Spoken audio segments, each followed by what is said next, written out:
Hi everyone, Happy New Year and how things have been. And this is going to be another exciting year with lot more cricket, as we know that 2023 is full of an Ashes series, World Test Championship final is coming up, and the Mercury event, the 50 overs World Cup is also scheduled to be here. Here we are coming with another video. And this video, we are going to do something very different or something which I really like doing for a long time. We, you and me, we all have the favorite player. We have certain favorites at certain time. And we always wanted to know how much the value a particular player is bringing into the table for the team or the franchise he's playing, what sort of role he's doing. We do wanted to know that at all the time. And importantly, we always have this little comparison going here and there. It doesn't matter how good or the best our favorite player is. We even sometimes look at the second one and see my player is far better than them at many times. So we are going to do something similar to that. My favorite player I'm going to talk today is Sikandar Raza, the king of Zimbabwe. And he's my favorite player, and recently I met him when he came down to play for Ora in LPL. I've been sending him messages, he replies me back, he's so humble, so nice, and I had that moment of my life meeting him in person. And now we are going to do an interesting analysis about him. And I swear, before I prepare for this video, I tried everywhere to get a Zimbabwe jersey. I couldn't find it because nobody makes it, because I wanted to get a Zimbabwe jersey with his name and number printed so that I can take pictures and often celebrate him in a very broad way. But I found out a red t-shirt. This seems to be red for me. I hope this seems red for you as well.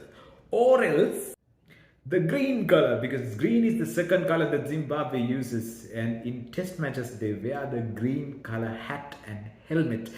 So this is the very favorite color of mine, and this is the same t-shirt I was wearing when I met Raza a month ago. Well, when compared to their second color, the first color always stands out. So let us go with the red and do this video.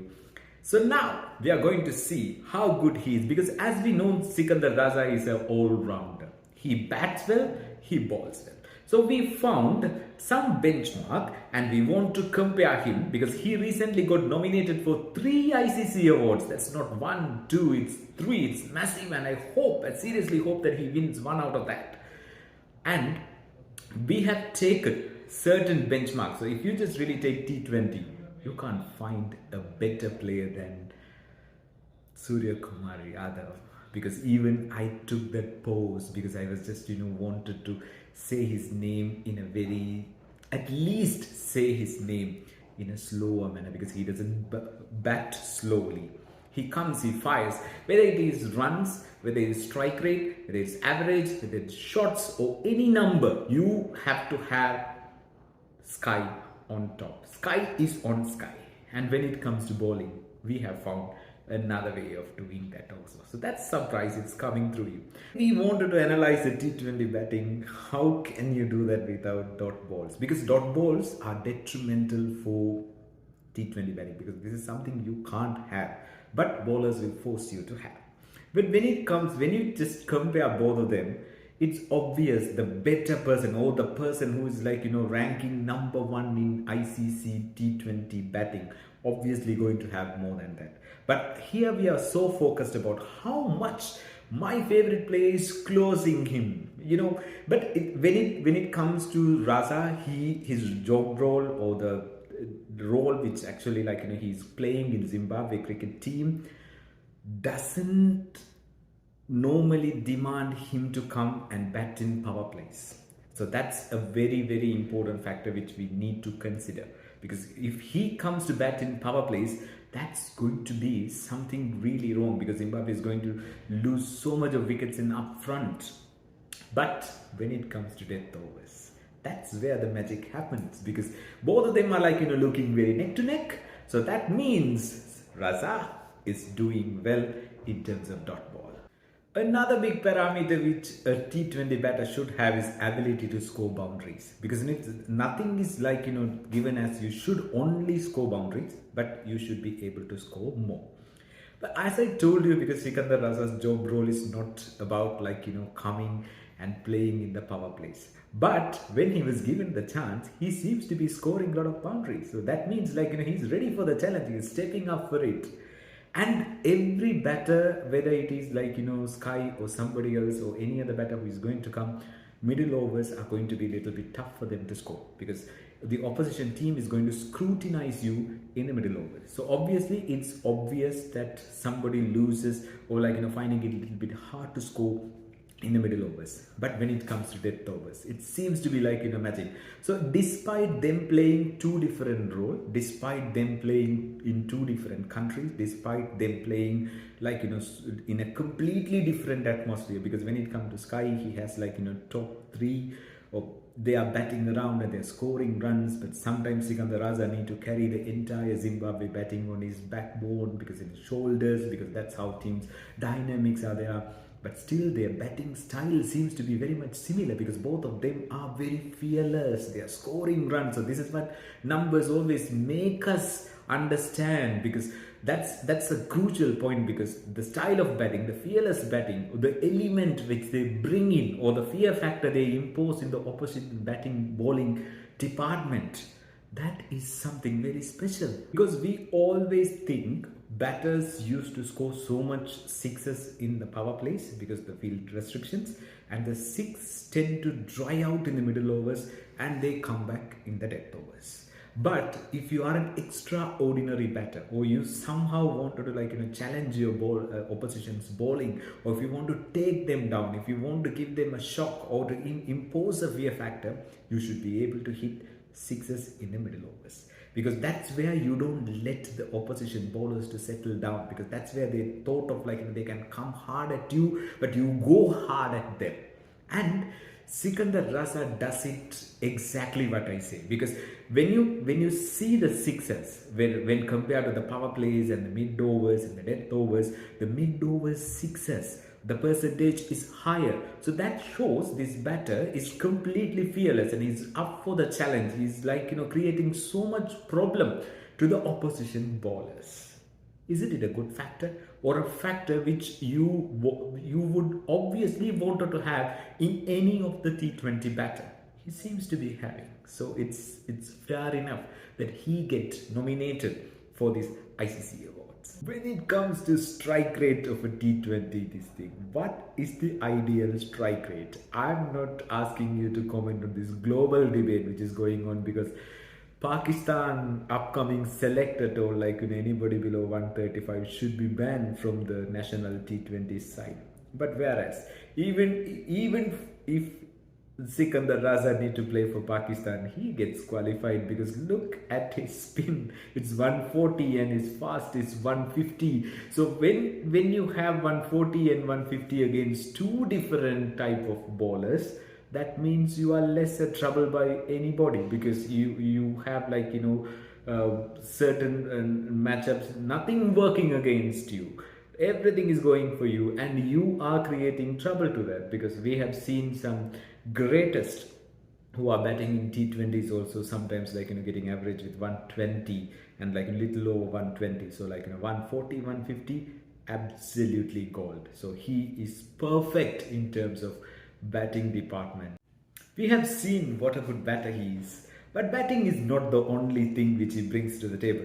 But even he qualifies to any team as a proper batter, because he ticks all the boxes you look for a T20 batter.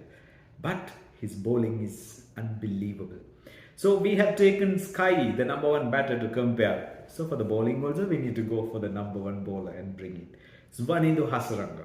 And look how much they are neck to neck in mid overs.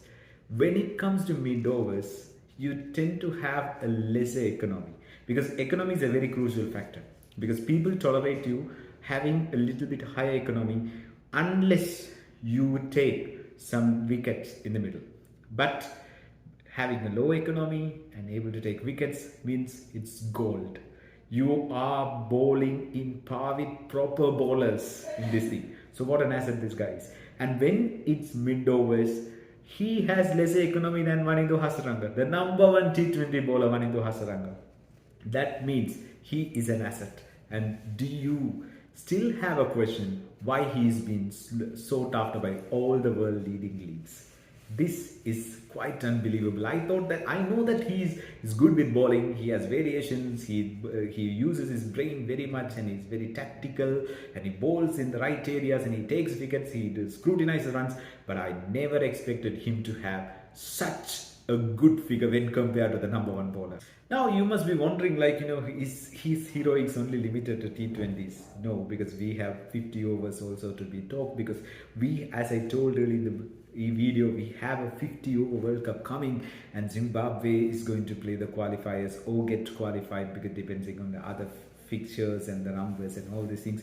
So there's a huge amount that Zimbabwe can make it to the World Cup.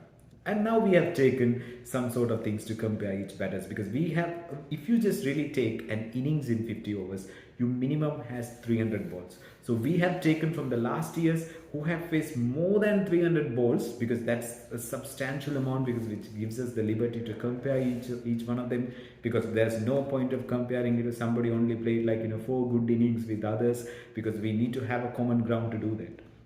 And then we take these numbers and we run.